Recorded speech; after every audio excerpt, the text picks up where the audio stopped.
à chắc không á lại mà hồ mi à hồ mi đó mi lại đúng mi là đúng không này này hồ mi có này để có lớn à hồ mi đó mà cao lên nóอย่าไปเกาะ chị lo hả chịมา lo hả chị bắt được rồi mà ปากกระเทียมชูก็ไม่เห็นผมเลยปูนเหรอเอาไว้ต่อมา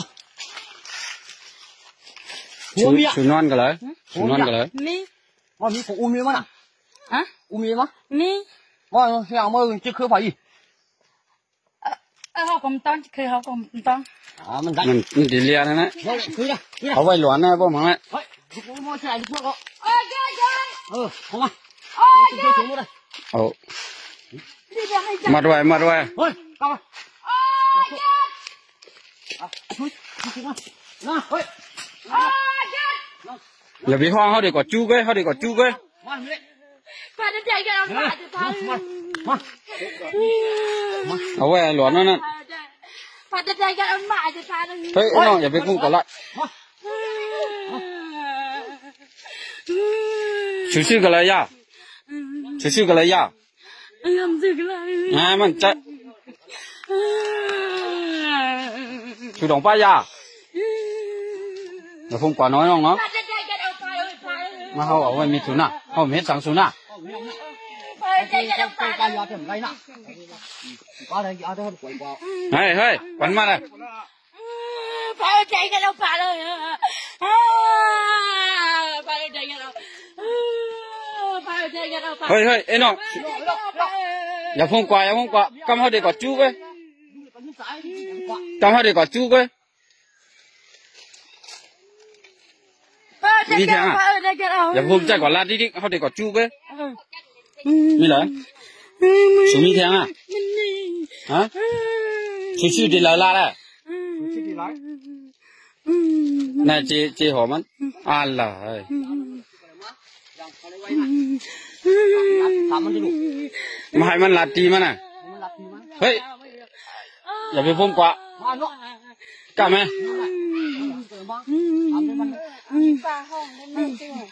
Tiếp đâu đến tết đó là phải ông đâu đến tết đó là phải ông phải hai cái này เอาไว้นั่นนะเอาไว้โลกันนะอย่าไปให้ชูดำป้า họ chầm tặng มันจะ hoàng phải hàng đây cái là phảiมันจะตายอย่างนี้ปล่อยก่อนนะคนดีปล่อยก่อน ชูเด็กก็เลยชูดำป้าเหรอป้าฮะชูกินฮะ họ đây cái là phải mày phải เฮ้ยอย่าไปกอดดิชูลูกกอดยิ่งข้ามเหรอกว่าชูลูกกอดยิ่งข้ามกว่า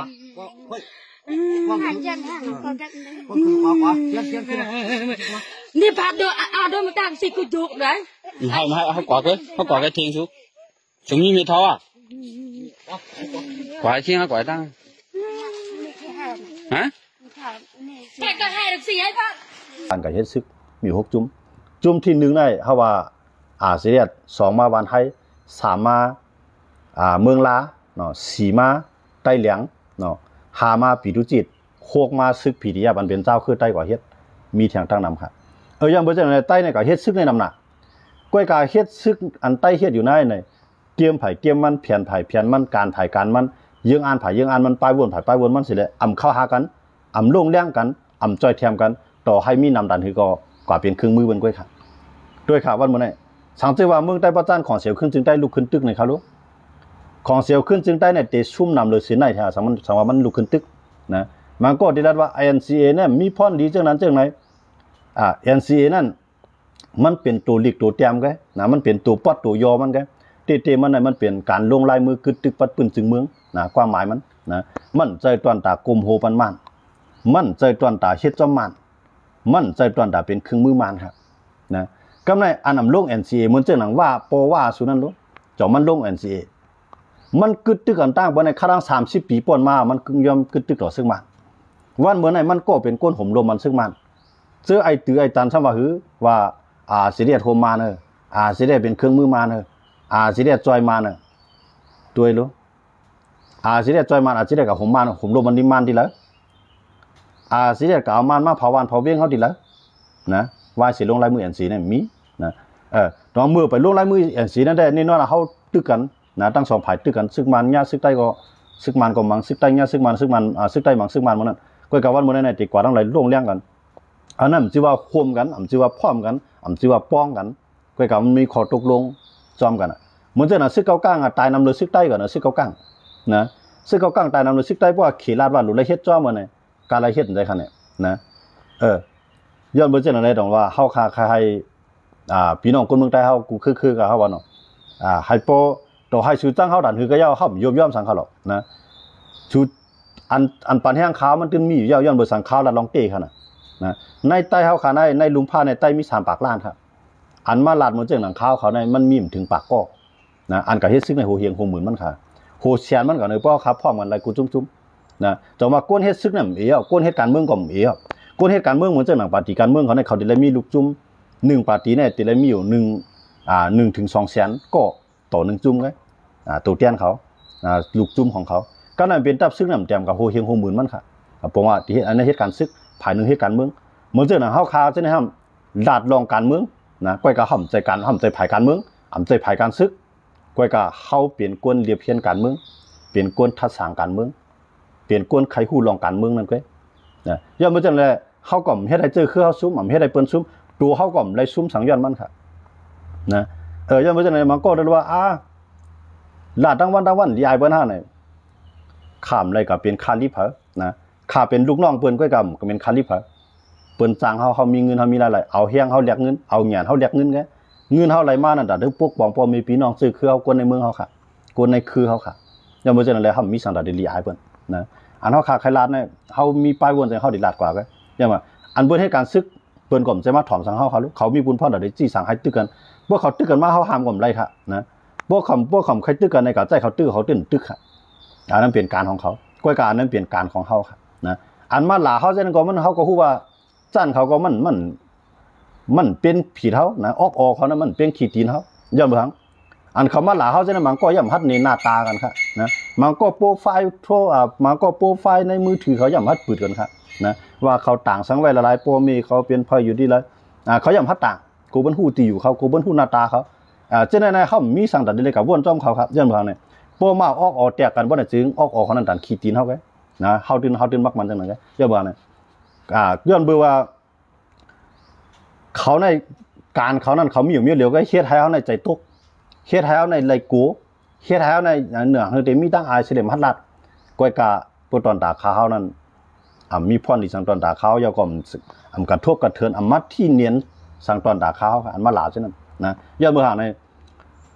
เขาฮู้ว่าป้ายวนเขานั่นป้ายวนเขาเลยป้ายวนเฮานั้นมันกว่ากันก็จันๆนะไล่เฮ็ดเขาเลยไล่เฮ็ดเฮานั่นก็มันกว่ากันก็จันๆเขาในเฮ็ดให้หันคือใต้เฮาหยาบผืด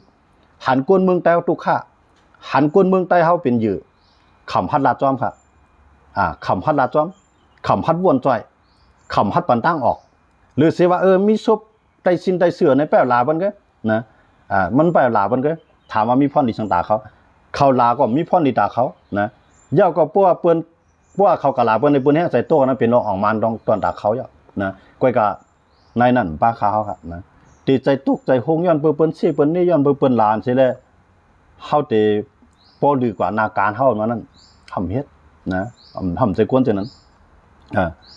ตัวลันเยอมันตะเกเอามินชินยินและต้อยปูปองย่ามีงาลูเมียวไปมาจีตินบูอันนี้ลองเตะครับพี่น้องเขาเตรียมมาค่ะนะอันนั้นพี่น้องเขาเตรียมมาพี่น้องเขาลาดว่าลองลูกเพื่อนในลองลูกเพื่อนลองเตะในตอนตาเตอองมานั่นดูไล่ยิบมือโคมป้องกันเสเลยซื้อว่นตาคือเฮาก้วยเนี่ยอันนั้นพี่น้องเขาเตรียมมาเป็นลิกมันครับปิ่นความใต้ค่ะนะยังเบอร์เจนอะไรต้องว่ามันเป็นลองเตะมันค่ะพอเขาใครเมืองกัดเย็นได้เนี่ยเอาคือมาเนี่ยจังมาเด็กกัดเย็นไหนเหมือนเจ้าหน้าวันให้ใครมิ้ว100แต่เรียกใครมิ้ว1เนี่ยก็ห่ำปีผู้เขียนระยะเหมือนเจ้าหน้าตาอ้างใครมิ้ว1ใต้ใครมิ้ว1เนี่ยก็ห่ำจังกับตึกผู้เขียนเฮาได้เล็กตึกกันขึ้นไงได้กัดเย็นครับกำไรผู้เขียนเฮานะซ้ำกินอิ่มนอนอู่ในกอดไก่มาในไปตัวเฮานะครู ยุ่มขู่เคียงบ่ได้โคงในขยะมันเฮาพี่น้องผิดกันนะต้องว่าเฮาสามารถถูกสร้างว่าปอลองก็หลมีเมืองใต้ก็หลมีเมืองเป้าหลมีเมืองว่าหลมีเมืองกำเดือนมาในอันหลมีเมืองได้มันหลมีกูก็ก้อยกะว่าตึกเอาคือมาจุ่มก็จุ่มมาเสร็จแต่อันมีวันมีเมืองน่ะอำเป็นหลายมันไหลก็มันไหลจื้อมันก็ครับนะมันไหลจื้อมันก็ยอมบ่จังนั้นว่าเฮาขามาด้วยได้เนี่ยเที่ยงสังว่าอายุเขายาวถึงเลยปากปีในคาดิด้วยก็แท้มันตึมมีเจ้าคือไหลอองปีซึกมานะเพราะว่าพร้อมโฮมกันพอพร้อมโฮมกันได้ปี2526เนี่ยมันเป็นเปลี่ยนซึกมันกวนปังเอาเพราะพร้อมกันด้วยเขาเลยเหมือนเจ้านางเทียนเขาตึกเข้าดัง3เดือน4เดือนเนี่ยเขายึดไหลผู้ไหลเวียงอ่ะนะสังเกตว่าเขาลองพร้อมกันในที่ไหนเขาตึกไหลมากกว่าอย่าไปว่นดอนด่าเขาก็ว่นป้าด่าเขาตึกไหลมากกว่าอย่าไปว่นด่าเขาก็ว่นป้าด่าเขาบ่น่ะจึงเขาตึกไหลตั้งห้องเขาตึกไหลตั้งจานภายนึงตึกไหลตั้งออกบ่น่ะจึงเขาปีหนังกันเพราะซึ่งมันอยู่ในเมืองเขาเนี่ยเขามาเขียนเตรียมปักเบืองรักเมืองเขาแหละได้กันเนี่ยตาอังมีบุญพ่อในสังตาอังมีนำกัดจึงหืออ่อนหูเขาเลยในการอัน101นะก็ในบ่เฮ็ดจังนั้นได้ดอกว่าเฮาคำว่าตัวเฮาหักคือเอาคือไม่แก่น่ะก็ผู้เวทเจ้าคือตาอังนี่ก็ใส่ซื้อคู่ตาอังนี่ใส่ตาซิกใส่จอมเปลี่ยนจอมซื้อจอมกวนจอมกองจอมมองเขาเจ้านั้นก็นะการหักซื้อคือตาอังนะการหักซื้อคือใต้ก็มันก็นะเปลี่ยนป้อยเปลี่ยนล่ามาก็ใส่ซื้อเฮาคั่วใส่ลึงคิวเหลี่ยมเฮาไอ้จอมกองจอมมองจอมนกจอมตูจอมกวนจอมเสือเนี่ยจอมทงอันนี้นั่นน่ะยาวก็การหักซื้อคือยาวก็ครับนะถามว่าตาได้อุเปิงพ่องงามขึ้นแผ่นลินวานเมืองเฮาคานั่นตีขึงไล่ไหลตีเฮ็ดจังหือปักเบิงลักเมืองแต่ได้ด้วยถึงคนเมืองเฮาปักเบิงลักเมืองให้ป้ออยู่ร่วมกันสิแลมีลองเพ่งเปี้ยงกันนั่นน่ะตีเฮ็ดจังหือเนี่ยอันเฮาหลูใครใจโดนไหนครับนะย้อนมื้อจังนั้นแหละในกวนเมืองใต้เฮาคากำนำในปลายว่วนของกวนเมืองใต้เฮาคากำนำในอำว่ากวนเก่ากวนใหม่ค่ะนะอำว่ากวนแซนหุ่นใหม่ดอกกวนรุ่นเก่าเขาเนี่ยปลายวนกวนเมืองใต้เลยเมืองหงตุ่มตู้คันในกำนำในตึกวนเหมือนจังหนังเมืองขี่เขามือปาน3ก๊กของเมืองขี่เขานั่นนะมังกันจุ่มนึงเลยจุ่มนึงมังกันคืนนึงเลยคืนนึงไผมีเชียงซึกน้ำจุ่มนั้นก็ดีมีอ้วยลีน้ำไงอย่าเมืองไผก็ดีมาเฮ็ดลีดอกมันมาแค่ดอกมันมายอมดอกมันนะก้อยก็ถามว่าเขาเลยก็เย็นนำเลยก็เย็นเพราะว่าแห้งเรียกได้ก็ได้เก่าโคมันแห้งเรียกเสียก็ขึ้นมามังแห้งใหญ่มังได้นะตรงว่าปลายวนของกวนเมืองใต้นะเนี่ยมันตึกเหมือนปลายวนเมืองขี่เขามือปากปีปนมากเลยขี่เขาในมือปากปีปนมาในเขาตุกข้านหรือเมืองไทยค่ะเขากวาดผ่านเลยเสียเมืองไทยค่ะก้อยการในครั้ง77ปีมาในขี่เขาในคืนมาเป็นไม้ซองของกำพาอ่ะพอตั้งป้ายมามีว่าในเขามาเป็นไม้ซองของกำพาพอตั้งแฮนซึกว่าก็เขาเป็นไม้ซองของกำพาอ่ะย่อเบอร์หาขี่เขาป้วนอะไรดีในขี่เขานั่นเมื่อเขาปิกวันปิกเมืองอ่ำกับ10ต่อตาวันตกอ่ำกับ10ต่อยุโรปเอาป้ายวนต่างๆเมืองเขามาใจเอาป้ายวนขี่เขาตีขี่เขามีนั่นใครเปลี่ยนนั่นก้อยเนี่ยขี่เขาเนี่ยมันขึ้นใหญ่ครับนะปลายไรปลายมาอยู่เมืองไทยในตั้งนำตั้งหลายครับนะปลายไม้เขามือขึ้นในตั้งนำมาอยู่เมืองไทยเนี่ยเขามือเหลียวในเขาไรใบไทยกับมดอ่ะนะก้นเมืองขี่ก้นคือขี่มาอยู่เมืองไทยไรใบไทยก่อนในมีตั้งนำครับเยอะมาเมื่อนั้นไทยเขาในเขาขึ้นใหญ่ว่าไทยเขาในเมืองตั้งในขึ้นใหญ่หรือขี่ครับกำในไทยเขาก็ซ้ำนั่นปีนไปเรียกลายป้ายวนลายเฮ็ดสร้างเขาแหละกำลือมาตกลื่นขี่ครับนะเยอะมา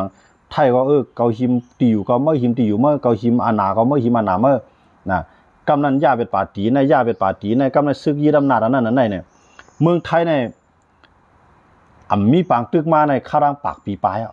นะเมืองไทยในตึกโตเตขึ้นใหญ่เลย3เมืองกันในลุมผ้าเนี่ยในลุมผ้าเนี่ยมีปาก93จึงเมืองค่ะอันไทยขึ้นใหญ่หรือเปิ้นเนี่ยมี3เมืองไงขึ้นใหญ่เรือม่านย้อนเปิ้นเมืองม่านมีลงตึกกันเมืองตุ่มตู้เขานั่น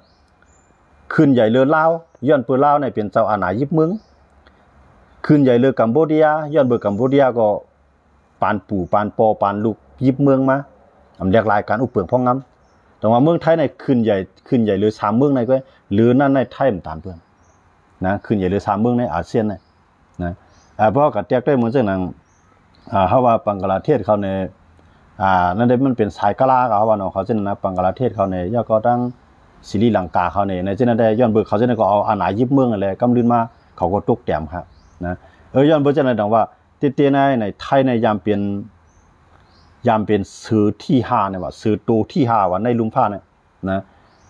ก้อยกาวันมื้อนั้นในลุมผ้าในอาเซียนเฮาขา10เมืองเนี่ยนะมันยามเป็นไว้สื่ออันเป็นป้ายมังมีแก่นแข็งด้านการซื้อแก่นแข็งครับเหมือนตานะก้อยกามื้อเหลียวในไทยในตอตี้ใหญ่หรือมันลาวกัมพูชาเนาะมื้อเหลียวนั้นมันบอกนั่นแก ปอบตั้งป้ายมันมีว่าเนาะปอบตั้งเฮียงซื้อเลยมันก็ย่อมเบิ่นก็ต้องกำไรเฮาขาขึ้นมาด้วยทางว่าในเฮียงเลขเขกว่าไรไว้เนี่ยย้อนปืนเขนั่นออกเขาในเยืองมาตั้งแต่วันตกมือกูบอกในเขในเครื่องบินน่ะหมอเฮ็ดค่ะนะเขในเครื่องบินหมอเฮ็ดก้ามหมอเฮ็ดนะมือเหลือในเขในหมอกูเมียวหมักกองจืนยามมือกูบอกในเขในหมอเฮ็ดทั้งกล้วยค่ะซื้อของรัสเซียซื้อของอเมริกันเขากำนำกล้วยกาไหว้หลังบ้านในเขเขาในเรียกลายป้ายวนปล่อยกวนเขาในก่อเฮียนตั้งยุโรปก่อเฮียนตั้งตะวันตกก่อเฮียนตีเมืองบนขึ้นใหญ่หรือเมืองเขานั่นขึ้นเอากวนกัดกวนแขนเข้ามาอยู่ในเมืองเขาเสเลยปกป้องแผ่นดินวันเมืองเขาวันเมืองในเขในมักมีรีเปลี่ยนกัดเย็นซื่อสัตย์นะกว่าเมืองไหลเปิ้นอันหนาเกียงกูเขาติครับนะเขาอยู่ในเตียงจังว่าเมืองใต้เฮาซ้ำเมืองใต้เกาหลีเมืองห่มตุ่มตู้เขาเกาหลีในตั้งแต่ป้ายวนซึกมานต่อมาถึงผู้นำป้ายวนเจ้าคือเขาหลายๆคือนะหลายๆจุ่มนั่นน่ะเฮาคามาด้วยดีแล้วเนี่ยเฮาไหลหันว่าเจ้าคือในเมืองเฮานั้นเลยตั้งในเมืองห่มตุ่มตู้เขาจะเป็นผู้นำการเมืองนั่นน่ะออกป้ายวนการเมืองนั้นตึกว่าคือมาจุ่มกับจุ่มมาตึกเหมือนเขมือปากปีป่นมาค่ะนะตึกเหมือนเขมือปากปีป่นมากันไหนว่ามาแตกกันไทยเลยเขว่าน่ะจึงเมื่อ70ปีตีหลังป่นมานั่นเขในไรปึงอิงไทยค่ะกล้วยกาวันเมื่อนั้นถึงมา78ปีนั่น77ปี78ปีจำมาได้ไหนเมืองไทยในไรปึงอิงเมืองเขอำว่าตาได้ซื้อฮื้อลำน้ำเลยอะไรก็ซื้อเขขายเป็นตัวมันขายเป็นหัวเครื่องมันนะก่อมเจ้าลงน้ำก่อนโจไม่ขนาดมันมีหัวเครื่องมันน่ะนะมือไทยเขาในกับยาเขหลอกมาหรือนั่นนำก้าเครื่องบินในไทยเนี่ยเดี๋ยวไรซื้อดีเขทั้งนะตั้งดีเมืองเขในยามา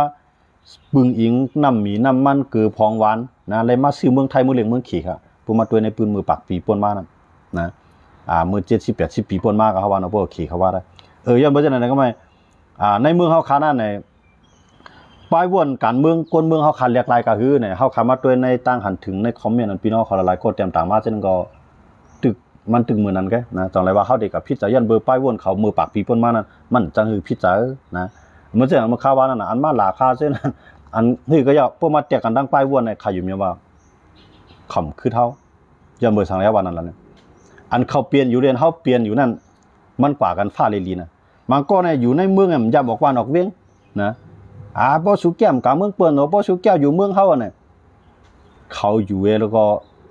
หาเงินใส่ท้องหาข้าวใส่ต้องให้พวกหยาบเอานะเปิ้นย้อนม่ามใครปันก็เลยปันใครเมียก็เลยเมียเข้าไปฮู้ตัวทั้งนั้นครับนะเขาซ้ำไปถังเรียกกวนอันออกบ้านออกเมืองเต้งกวนอันออกบ้านออกเมืองในเขามีตัวโทษมามั่วแล้วอ่ะนะ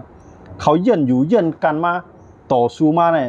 มันถึงที่สุดแล้วอ่ะมันจ่องไกลออกเมืองมานะผมคิดว่าคำยามทบกาเจิ้นออกเมืองมาจังได๋อันก่อเมืองเขเกาหลีมาเมืองไทยเกาหลีปัญหาเจออันเขาเรียกว่าบ่สุแก้วสุ่มกาดังเมืองเหรอบ่สุแก้วสู่เมืองเฮามานั่นน่ะเฮาอยู่เมืองเฮาม่านต่างเอาอ่ะนะเฮาฮู้ที่ลึกที่ตื่นมันมานะเฮาฮู้ที่จำที่ไกลมันมาหมดแล้วอ่ะ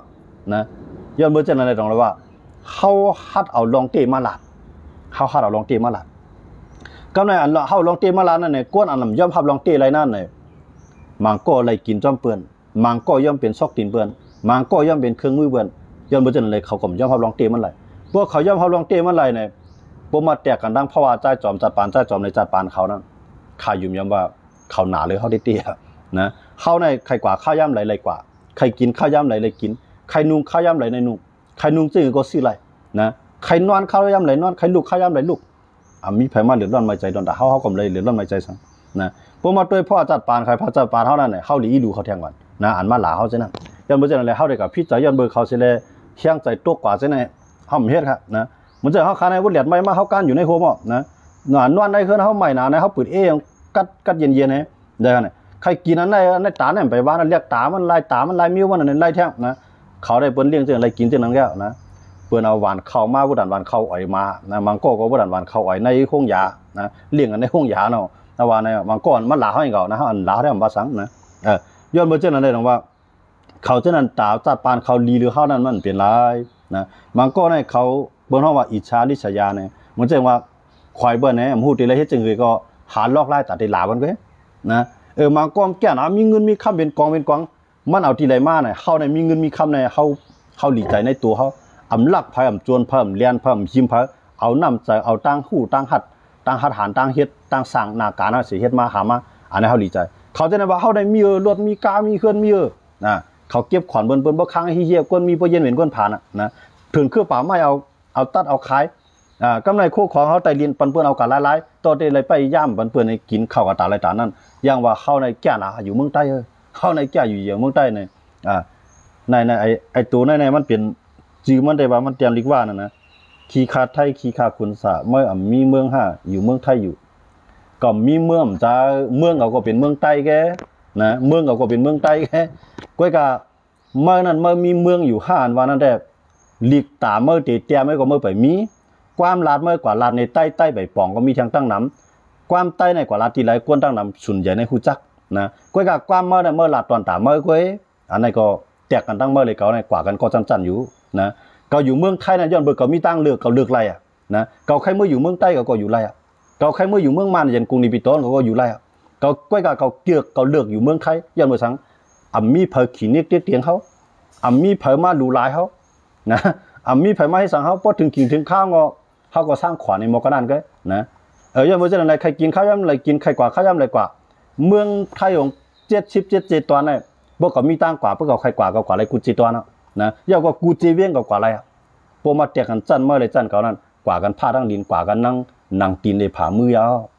นะย้อนเมื่อจะอะไรย้อนผักกันนิดนึงครับนะย้อนผักกันนิดนึงจันเมื่อไรเขานะมันตึงกว่ากันนำอยู่เยอะนะ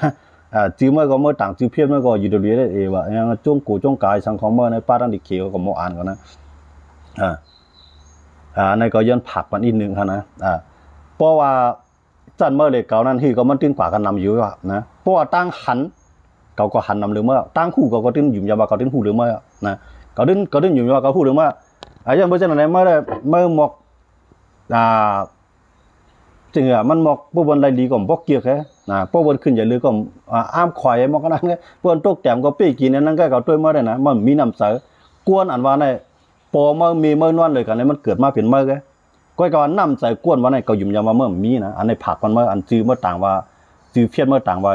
จื้อติ๊กตอกเมื่อต่างว่าอยู่ด้วยเอนั่นนะคำไรหมายถึงอยู่ด้วยกูก็ค่ะนะคำหมายถึงไอเตือตันก็ในแกย้อนเบอร์จันอะไรในย้อนผักวันนี้หนึ่งค่ะนะก้อยก็จ้วมองอีกก็ทีมข้ายุ่มยาว่ามันเป็นขี้ผินขี้เหล้าขี้ยาเนี่ยบ่มีอาการต่างง่ายมาหันหลาวันนี้ก็ก้นเช่นนั้นก้อยก็เขาได้ซุ่มซ่อมขย้ำนำก่อนเพราะเปลี่ยนพ่อดีนั่นขนาดเนาะย้อนเบอร์จันอะไรในก็ย้อนผักวันนี้หนึ่งค่ะนะความตายเฮาในมีการพูดหรือความมันกวนหนังคาไลใจด้วยในลองความรัดต่อนอกเมืองนั่นเอาค่ะมื้อได้ลิกใต้ได้มันพอตายเฮาสงใจก็มันก็ตื้นเฮืองนั่นขนาดกะพวกยาในเมืองไทยเกียงใหม่นี่ได้ติ่มมีลิกใต้ได้มันกำเอกนะกำนำมันก็ได้มีนะว่าก็จ้อมห้องน้ำห้องขี้ห้องเยียวก็ลิกใต้ในตื้นเตรียมป้าไว้นะบุญปองว่ามีจันก็นะซึ่งก็ดีอันเตรียมต่างมาเช่นนั้นก็ยินจ้วมอยู่นะอันเท่าหลัดก่อนเช่นนั้นเป็กสมาสุ่มบ่องใจวันเมื่อไหร่ก็เข้าได้เลย10คัดใจลากกว่าแท่งนะเพราะเมื่อว่าเท่าหลัดก็มันขั้นหันก็มันตีออกกว่าก็มันก็กะเปลี่ยนเท่าก็ตีออกกว่าเลยย่อมป้อนใจเขาค่ะนะเหมือนเจ้าหนังผ้าเนี่ยมันถึงด่านนึงก็ยากเข้าได้คัดใจลาบให้มันผายก็กะสังวัตรลาบด่านนึงมันผายก็ถือแบบซื้อกันหมายก็ไรครับอันนี้ก็ใครหมายถึงเจือนมาปองมาหลาเลยเกี่ยวเลยเขามาตัวนั่นได้เพราะว่าเขาปั่นข้าวย่ำปั่นตื้อตั้งมาเนาะปั่นมันเตรียมมาปั่นมันหลามาปั่นวามาปั่นอาความมันอย่างเบี้ยก้อยกาลาดตาหื้อมอปองใจก็เขาปอกไปเลยก็เย้าเหมือนตั้งว่าเข้าพายกในเปียมันถึง8ก้อยนะมันมีขาคันสังตอนดาเฮานังครับย้อนไปจังนั้นแหละอันนั้นก็การเรียนเพียนทัศน์มันตื่นหรือมีทางภายของมันค่ะเนาะการเสกกันนี้มันตื่นมีค่ะนะจึงหนึ่งอันในพวกมีก้นดีหลายมันก็ดีต้วยค่ะเลยตื่นหรือมีปากก้นให้ค่ะนะพวกมีก้นหันหลายมีก้นดีก็ไล่นะมีก้นมือก็ดีต้วยค่ะย้อนไปจังนั้นก้นหลักการเมืองเนี่ยมีก้นหันดีหมดมีก้นเต็มมีกวนเต็มต่างมิ้วมีกวนเต็มหล่อมฮันลีเนี่ยมันก็แคบนั่นขนาดเนาะอันนี้มันบอกว่ามันเป็นสีสันมันเป็นตั้งฮังลีมันเป็นสังว่าเป็นหมอกก็เป็นหมอกลายสีหมอกกระนั้นก็ถามว่าคาพิจัยอันหลามาเช่นนั้นคำพิจัยยันเบอร์สังหลานเนี่ยความหลาในเขาขางยามาในมันหนามเอาเขารู้ยันเบอร์จะในมือเขาหลามันก็มีมือบนหลาเขาก็มีอันนั้นเป็นสภาวะของกวนนะครับนะเฮ็ดลีดันถือก็ย่ำแล้วตั้งหลาขนาดตอนหนังพระเป็นเจ้าบนยังพระเป็นเจ้าในยังมีกวนเสียชอบมันค่ะรู้ยังมีขุนทรงมานาของจอมยาจอมเก่ามันกวยกาพระเป็นเจ้าต้นหึงเกืองนะต่อให้บนจอมยาจอมเก่าดันนี้ก็มันหึงเกืองกำลืนมันจะก่อนิกปานได้เหมือนเจ้าเฮาคาก็เหมือนกันนะเฮาคาลาในอันปองใจก็มีมาตั้งนานมานะอันปองใจก็มันมีอีเดอนั่นนะคือมันติปองใจเพราะเขามีลองเยี่ยนกัน